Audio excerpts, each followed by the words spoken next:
Bismillahirrahmanirrahim. Assalamualaikum warahmatullahi wabarakatuh. Pada kesempatan ini kita akan membahas tentang al-ahkam, melanjutkan materi minggu-minggu yang lalu. Al-ahkam adalah terkait dengan hukum-hukum syariat. Hukum-hukum syariat ada 4 bagian. Di dalam klasifikasinya secara pembahasaan. Yang pertama al-hakim, al-hukmu, al-mahkum fi. Kemudian yang keempat adalah al-mahkum alaih. Al-hakim adalah pihak yang menjatuhkan hukum atau ketetapan. Yang kedua, al-hukmu ialah hukum atau keputusan hakim yang dijatuhkan berdasarkan iradahnya terhadap perbuatan mukallaf.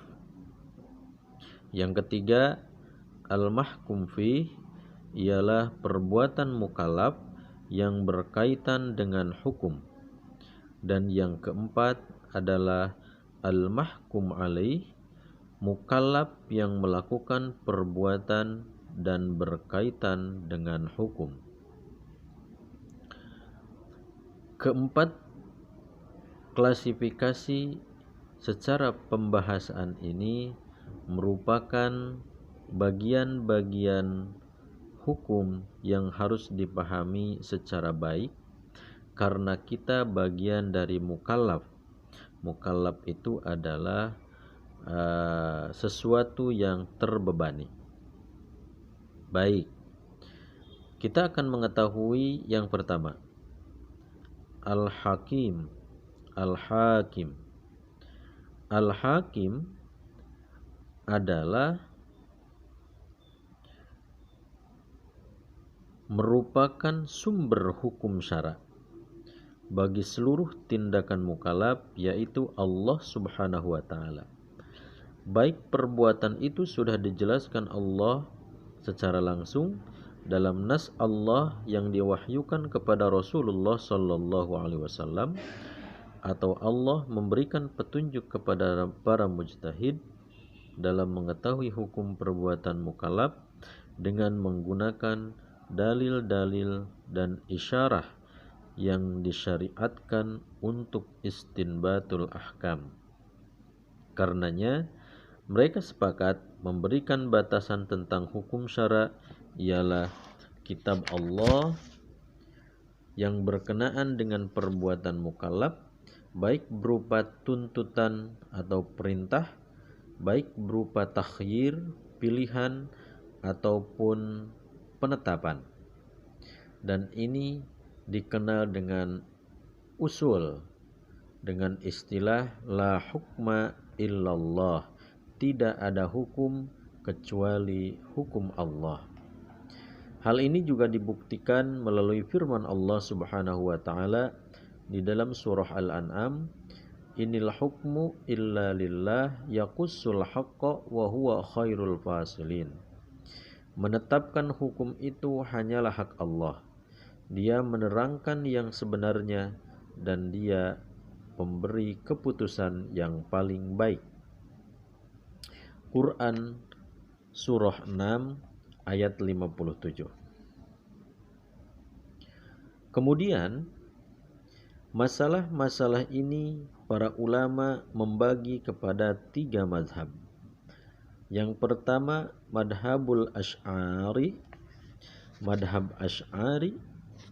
Yang kedua madhabul mu'tazilah, madhab mu'tazilah, pengikut Wasil bin Atha.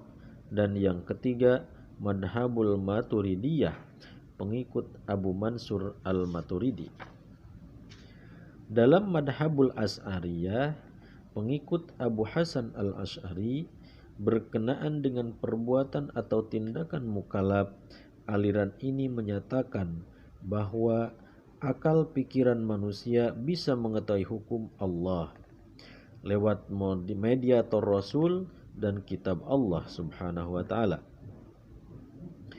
Hal ini lantaran perbedaan akal pikiran mempersepsikan berbagai perbuatan. Sebagian akal pikiran menyatakan baik terhadap suatu perbuatan, tatkala terkadang bahkan sering terjadi akal pikiran dikalahkan oleh nafsu, sehingga konsep baik dan buruk sering didasarkan pada hawa nafsu. Kemudian yang kedua, madhabul Mu'tazilah, pengikut Wasil bin Atha. Pendapat aliran ini bahwa akal pikiran manusia mampu atau dapat mengetahui hukum-hukum Allah tanpa melalui mediator Rasulullah dan kitab yang dibawanya. Sebab setiap perbuatan mukallaf mengandung sifat dan akibat yang membuat akal mampu mengambil keputusan negatif atau positif yang memberi manfaat karenanya. Berdasarkan sifat perbuatan dan akibat yang bisa mendatangkan manfaat dan mudarat, dengan sendirinya akal mampu memutuskan apakah sesuatu itu baik ataupun buruk. Padahal hukum Allah terhadap seluruh perbuatan atau tindakan manusia sebatas kemampuan akal yang memberi manfaat ataupun madarat. Yang ketiga, madhabul Maturidiyah, pengikut Abu Mansur al-Maturidi. Madhab ini, adik-adik sekalian, mengambil jalan tengah, dan inilah pendapat yang utama. Ringkasnya, madhab ini berpendapat bahwa perbuatan mukallaf mempunyai sifat khusus dan mudah terpengaruh sehingga selalu cenderung kepada kebaikan ataupun keburukan. Sehingga akal berdasar sifat khusus dan mudah terpengaruh itu dapat menentukan suatu keputusan apakah perbuatan itu baik atau buruk, atau apa-apa yang menurut jangkauan akal baik adalah baik, dan apa-apa yang menurut akal buruk maka perbuatan itu adalah buruk. Itulah terkait dengan hakim. La hukma illallah, tidak ada hukum kecuali Allah, yang merupakan ada 3 pendapat madhab yang ada di dalamnya. Pertemuan selanjutnya kita akan bahas pada kesempatan yang lain. Terima kasih. Assalamualaikum warahmatullahi wabarakatuh.